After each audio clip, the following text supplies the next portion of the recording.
According to the Grand Forks Herald, at least one church in Cottage Grove, Minnesota, has got intergenerational or multi-generational church thinking upside down. Now, it's difficult to know from one article what exactly is happening at that church, and to be fair, I don't know anyone from that church or have any idea what the details are outside of this article. But they interviewed one church member who said, "This is totally wrong. They are discriminating against us because of our age." What does the Bible say about intergenerational or multi-generational ministry?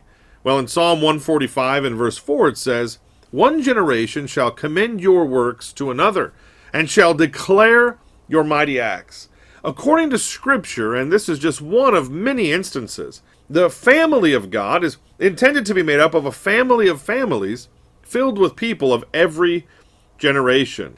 Maybe it's close to my heart and to Christina's heart because of our work in Haiti, and because of the fact that we've always pastored churches in America that were multi-generational and had a lot of elderly folks. When we miss out on the older members of church, we miss out on a lot of what God has intended for us to have. We miss out on at least two things. Let's call it wisdom and worship.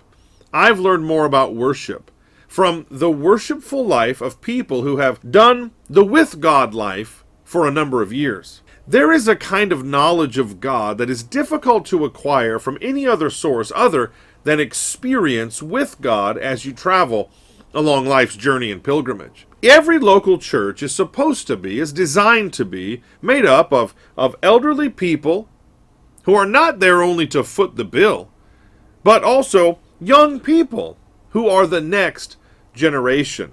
God has created his church to be multi-generational, intergenerational. The church ought to be a pure reflection of the family and the Christian home.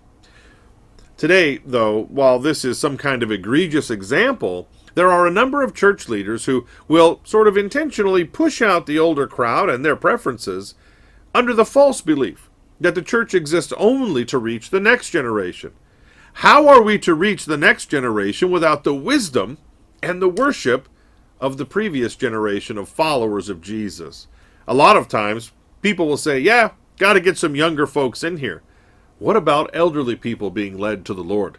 And what about the wisdom of those old saints of God who've been traveling life's journey a long time? The church ought to have as much gray hair as it has baby blonde hair. God's church is a reflection of the family of every individual. The church of God is a place for singles, for folks who've been divorced, for folks who've had adoptions, for folks who are older, middle-aged, and younger. We're getting it wrong when we're setting our paradigms of success after the world, and then doing church in such a way so as to just attract a younger generation. Now, we need to reach out to every generation. We take people of all ages on mission trips to Haiti, for example. We take whole families on mission trips to Haiti. How is a young person supposed to grow up in the faith and live their faith out loud in the world if we never get them on mission as young people? The church is a place for everyone.